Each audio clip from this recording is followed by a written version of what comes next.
rather traumatic Saturday afternoon. Now, the thing got unjammed and HBOS got its money, and then the Bank of England with the Treasury put together a £50 billion funding for all the banks so that they all had liquidity and wouldn't be put in that position again. And Lloyds and the Royal Bank of Scotland used that to fund themselves, and HBOS as well. Barclays went off to the Middle East and borrowed and begged for money from Abu Dhabi and Dubai.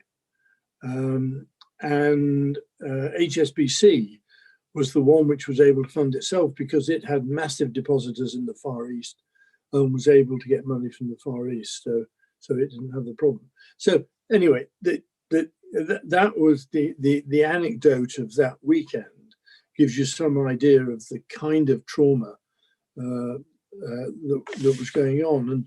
And during the period, I worked closely with the Prime Minister and the Chancellor of the Exchequer, Alistair Darling, to make sure that the banks were all rescued. Now, you asked the question about HBOS, and lots of people think that was an acquisition we shouldn't have done.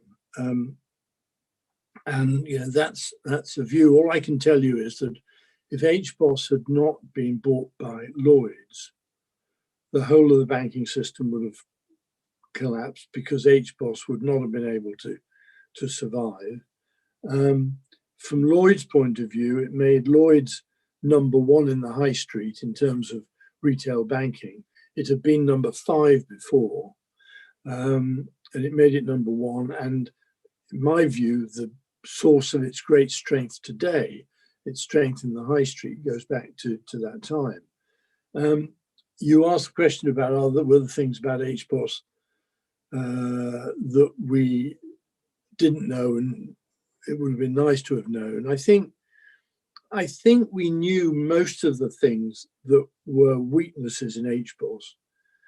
I suspect what we didn't know was how they would become much more serious, because the depth of the banking crisis, the decline in GDP in the country was much more severe than any economic commentator had anticipated.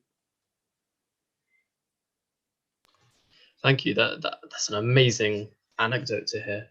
So I've now got a question, and then we'll carry on with a few others. But with the world yet again experiencing it's a word so often used at the moment, unprecedented moments. What are your thoughts on how this pandemic will be remembered? What do you think the long-lasting economic effects of this will be? I think the short answer is very severe. I mean, it will be slightly different from one country to another, because each is trying to find a solution of its own. There are variants on lockdown. There are variants on social distancing. There are, some countries seem to have kept it at bay, South Korea, Taiwan, and yet it's popping back in little peaks back there again. So who knows? And other countries will see it very severe as we have and will. And the effect of the lockdown and all that's gone with it means that we'll have a very severe recession here. It's difficult to know how quickly we'll come out of it. The Chancellor of the Exchequer is optimistic, gently optimistic. I'm not so optimistic. I think we will have a very tough time. And the England, the Britain, that was for a time so attractive for growing businesses, growing entrepreneurs, as well as scientists and medics, there was a great attraction to this country, not only because it's a great place to live and we've got a great city here, but because there was the wealth of research capacity for the medical industry financial services that attracted the best people.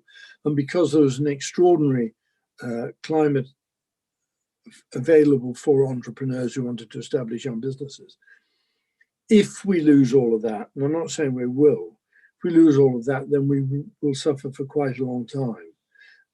And I think the great challenge for this government is to make sure it creates an environment where we do attract the best entrepreneurs to set up their businesses here, that we create a financial environment that gets them here.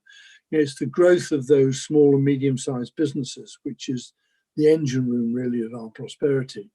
And it's important that we maintain that we ensure a resurgence of that activity. At the moment, I think it's hard to tell. And the government has spent an immense amount of money in cushioning people from the effects of the lockdown, the shutdown. The government's not going to have a great deal of additional money to spend, but it really needs to look creatively at creating an environment that attracts people and encourages entrepreneurs and innovators. Yeah, that's quite interesting. Thank you. So we'll now move on to Benjamin has a question. Hello, Sir Victor. Right. The question: in 1999, you were awarded a knighthood for financial services. How did this make you feel, and what did it mean to your family? Must have been amazing. Yes. I can't speak for all of them, but I mean, it's an incredible thing when the society that you work in and live in, and the community that you work in and for, it recognizes you to that extent for the services that you've performed. And you know, you can be modest as you like, and you know, it was a complete and utter surprise to me. But you know, immense pride. I mean, immense, and I still have it. Thank you. We've now got Hannah. Is she there? Hiya. So I read that you recently retired as chairman of the Social Mobility Foundation. Why is social mobility and ensuring that young generations are better equipped than their parents' generation so important to you? Also, I'm sure that coronavirus might set things back, but what do you think about the state of social mobility for young people in the United Kingdom? Do you think it's improving, or what more is there that can be done? Well, it's a very good question. I mean, I think there's a lot more that can be done, and I think the coronavirus crisis will set it back. But you know, what was important to me was, you know, I had a pretty ordinary background. I mean, it wasn't deprived, but pretty ordinary one. I managed to get my way into Oxford University and get an Oxford degree, which made a massive difference to my life. I mean, just to give you an example. And you'll all be a bit shocked at this, because I know getting jobs in the big city law firms and so on is very difficult. But in those days, they were happy to get a decent Oxford graduate. I had an interview that took 30 minutes with two partners who asked me if I played golf and how good was my rugby, and more or less gave me a job on the spot. I mean, it was a time when the firms needed quality graduates. It wasn't a question where quality graduates were fighting. So I was able to get into university by the skin of my teeth, and to get a very good job by virtue of getting that university degree. Right, now, roll on to your question about Social Mobility Foundation. I was chairman for a number of years. I went to a reception and met a student there, and I asked her why she had needed the help of the Social Mobility Foundation. And she said, well, I went to a state school. I got my A-level predictions, which were 2 A's and a B. The careers master at the school called me in and said, what's your ambition? She said, my ambition is to be a doctor. And he said to her, no, dear, nurse is the best you can expect. So, and that just emphasized to me these incredible barriers. I mean, sometimes they're with teachers who don't feel that some students are suited to Russell Group universities. Sometimes they're from teachers who don't want to be seen to prefer a bright student over a regular student. Sometimes the barriers are at home from parents who don't want their children to go off to university at all, or to good universities. But if you can get hold of and help students in the sixth form at that level, and to show them that getting into a good university is important, going on a decent course is important, give them the confidence to apply to a good university, because often it's a question of confidence, not necessarily skills. It makes a difference to their lives. And that the story about that young lady who I met, she came to the Social Mobility Foundation. We gave her counseling and advice, mentoring as to how she should present herself. She went and she got into Cambridge, and she went to Cambridge to read medicine. Now, she and her family's life were transformed by that. And if a group of people, and as they still do, can transform the lives of those who feel, who have barriers to their ability to get on, we can help to lower those barriers and create a more level playing field, then I just think it's terribly important to do that. And the Social Mobility Foundation does it now to the best part of 2,000 people every year. I'm not saying everyone is a great success story, but 70% of them get into Russell Group universities. Incredible, thank you. It's really quite amazing to hear. Thank you. We've got now Sam has a question. Thank you, George. Good evening, Sir Victor. Thank you for having me. I just wanted to ask, since philanthropy is a big part of your life, and you supported many charities in our community, where did its passion for giving come from, and why is it so important to you? And is it connected to Jewish values? I'm sure it's connected to Jewish values. I've been lucky in my career to have earned fairly well. And I just have a very simple belief, and I think it came from my father primarily. When you give away to help people who you can help. That if somebody asks you for help, you don't say no. I mean, sometimes you have to say it, but basically you don't say no, and you help. And I don't mean it to sound pious or anything, but I've put money to one side and I've given it. And I'm not a big philanthropist like some of the very wealthy members of our community, but I just believe that you have to give money away, and that a significant proportion should be given to help our community, and that you also do your bit in the community in which we live, because we've been given a home, and we're accepted in the community in this country, and I think you pay back wherever you can. So my roles both as trustee and chairman of charities has been divided pretty equally between Jewish and non-Jewish charities, and my giving also. I shouldn't tell the story, but I will. I had he's still a friend, a man who, with his family, worth many hundreds of millions of pounds. It was his 60th birthday, and I asked him, what was he going to do? He said, I'm going to give away £6 million. Fantastic, absolutely fantastic. Where's it going to go to? 90% of it was going to secular and non-Jewish charities.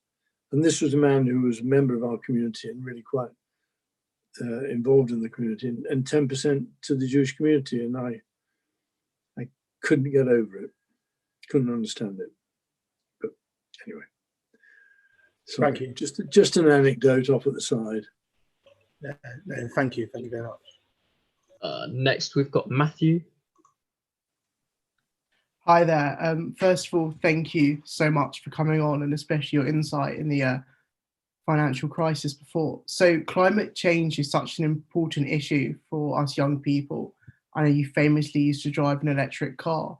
So you sit on the Environmental Change Institute. Why is that really important? Well, I think you can probably explain, forward, especially when the coronavirus issue is over. I was saying, and how would you want to see the issue taken forward when sort of current crisis is over? Well, I'm hoping that the current crisis will have helped to focus people's minds on where we are. I mean, it is a massive issue facing us, and it's in my view not taken seriously enough by world's leaders. This lovely lady from Norway or Sweden, Greta Thunberg, I listen to her and I think she's right. We, the older generation, have let you guys down, and what we've left for you is not great, and we're very close to a situation where it might be too late. I've always felt that we had to preserve the planet as best we can, and there's not a lot I can do. I mean, I have my wife and I both have electric cars and have had them for some time. That's one little bit. And I transport stuff at the Environmental Change Institute. But we have to leave our planet in a better state than we entered it. And we're not on the road to doing that at all. And we must be, and we need to be. And if you can go and help to convert people to that way of thinking, then it's critical. Thank you very much. Thank you. That's really quite refreshing to hear. We've got another question from Joel about another passion of yours. Hi, Savita. Pleasure to speak to you. So I've been told that cricket is a very big passion in your life. So I've got two questions. Can you tell us briefly about how the celebrity cricket matches you help organise for charity, well-being of women? And secondly, are you still hopeful that the summer season of cricket is going to continue? Well, with the second one, I'm hopeful, but I'm not optimistic. I mean, it's going to be a question as to whether the rules on social distancing change. I mean, we'll get some cricket played behind closed doors, but that's not a lot of fun for any of us. Whether the grounds are opened up to people, I suspect they will be on some basis. I mean, the government's already looking at reducing social distancing from 2 meters to 1 meter. Yeah, maybe we'll get some, but it'll be touch and go. And it's very depressing to see cricket behind closed doors, football behind closed doors, theatres closed. I mean, theatres may survive, but it'll be tough for them. In terms of my cricket match, a very great friend of mine who's passed away was a guy called Sir David Frost, television presenter personality for decades. And he and I were working for this charity, Wellbeing Women, or particularly he was. And he came to see me, and we conceived of this idea of having a cricket match, which was a pro-am, excuse me, where he would get 11 great cricketers, because he knew everyone in the world, so he could pull them in. And I would then go around the city with my begging bowl, saying to people, how would you like to play with these great guys? But it's going to cost you a decent check to the charity. Anyway, we came up with this idea, and then he went silent. And then 2 or 3 months later, I called him up and said, well, what about it? And he said, and I mean, you probably know some of these names. He said, well, look, Victor, I've already got Imran Khan, currently Prime Minister of Pakistan, Dennis Lilly, probably the greatest Australian fast bowler, Clive Lloyd, probably the greatest West Indian captain, John Edrich, one of England's greatest opening batsmen, and one or two others already lined up. He said, will that do? And so I said, yeah, that'd do just fine. So anyway, we finished up. He gathered 11 great cricketers, and I gathered 11 businessmen who were perfectly prepared to join in this game. And we had a pro-am match, and it was such a success that even the professionals wanted to come back. So we did it again the following year and the following year. And this year, if it takes place, I think will be the 32nd game, and we've raised £8 million just from one day's cricket each year. That's fantastic. What a great story to hear. Wonderful. Thank you so much. Sounds like great fun. So I've got a few questions for you now, if that's okay. What's next for you? What does the future hold in store, and what do you want your legacy to be? And do you have any advice for the next generation?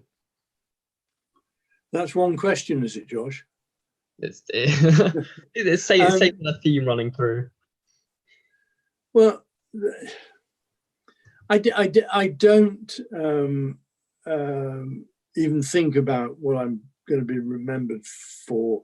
I'd just like to think that I've done some good while I'm around, and that will do. In terms of roles now, I do a lot of work with the former South African President de Klerk, who was the guy who, with Mandela, got rid of apartheid in South Africa. And he and about 40 other world leaders, ex-presidents or prime ministers or foreign secretaries, are part of a thing called the Global Leadership Foundation. And they stand ready and go out to help emerging leaders who have problems of governance or leadership or whatever in their own arena. And I'm on the sort of lay side of that and help them to raise a bit of money, and they don't need a lot. But they go out and do a lot of good in the international world, and I'm happy to be there and to help. So that's one of the things I do. The other thing that probably takes up most of my time is working with the British Academy, which is it's as it were a Royal College for historians, members of those who study the humanities and social sciences. And we're currently working on a number of projects, one of which is to examine and give an opinion on the future of democracy as it was going to change. And the other one is looking at the future of the corporation and whether the obligations of a company should be, as was said some years ago, just to create value and profits for the shareholders, or whether they should have a much bigger purpose about which would encompass quality of life for their employees, obligations to the environment, how they could contribute to climate change, how they could most honorably serve their customers and their suppliers, and so on. So the purpose of the corporation, which is a much broader, and looking at those two projects and being involved in those is extremely interesting, very satisfying. Working with great academics and doing and business practitioners in doing that. So those are the two of the things that take up a lot of my time. Wow, sounds you're staying busy. That's quite impressive. So obviously we talked about the sort of economic impact of the coronavirus crisis, and we talked a little bit about climate change. But do you think there are any positives that might come out of the kind of strange time that we're living in now? I mean, I'm hopeful. I'm hopeful that this period of reflection and introspection that comes from people, facing the not immediate possibility of death, but facing a major crisis that is killing a lot of people and affecting economies, that they may go and look at what their priorities should be, so that I was talking about the purpose of the corporation, so that the corporations will begin to say, no, we should be doing things that benefit the climate, the world ahead of us, and the people who work for us and with us, not just think about profits for shareholders. So I'm hopeful that there will be a sort of reset, and I hope that reset will encompass climate change and that people will take that much more seriously than they have done before. I think it's important that it happens. I mean, very important that it happens. That's very true. So finally, we always ask our guests to nominate and ask another celebrity or community leader to be a future guest on our program and help entertain all the young people stuck at home. If you've enjoyed tonight's experience, do you think there's anyone you'd like to nominate tonight? Any famous cricketers that might do it? Possibly I heard some talk about Piers Morgan, or even the former Prime Minister Gordon Brown. Does this involve me and then having an obligation to try and get them to come and talk to you? Who we like to think that you nominating them was kind of enough to help convince them. Well, being practical, I think it'd be very difficult to get Gordon Brown or Piers Morgan, who is completely taken up at the minute with his concerns and opposition to what's happening here on the coronavirus crisis. I can think of 2 or 3 cricketers who would be terrific to get, and who are friends. I mean, one is Clive Lloyd, who was West Indies captain, and is a very great man. I mean, nothing that he does is other than for good purpose. I mean, he's good works makes him sound a bit special, but he is a bit special. Or Michael Atherton, who was the England cricket captain, 1 or 2 of them. The other person who you might find very interesting is a guy called Sir Brian Leveson, who conducted an inquiry into the conduct of the press and regulation of the press. He was a Court of Appeal judge. He was the 4th highest judge in the country. He was what's called President of the Queen's Bench Division. And he's now, he's retired, he's got other things to do. He's retired from the bench, but he would also be somebody who I think you would get a great deal of value from. We'll reach out and see how we do. Thank you very much. And thank you, Sir Victor, for joining us this evening and for inspiring us all. We've really loved hearing about your career and experiences and are really grateful for the work you continue to do for our community. We'd also like to take this opportunity to thank you for your support of JLGB for so many years. With the help and encouragement of our President, Lord Levy, you have been fundamental in helping us support our work with young people, both before and during lockdown. And we want to make sure that you will always have our gratitude and appreciation. Stay safe and take care. We hope to see you soon again. Josh, thank you. It's been a pleasure and an honor to be here. Thank you. Thank you very much. And that's it. Thank you to everyone for tuning in this evening and yet again being part of history. A quick reminder that we're looking for everyone to get involved. If you have a special skill and would like to teach it on JLGB Virtual, please email virtual@jlgb.org to get involved. And we will be back on Monday as we get dancing with Just Dance, play an interactive treasure hunt and learn some more cartooning skills. We will also be doing more daily acts of kindness and speaking to the incredible actor Rupert Graves. Until then, keep well and good night.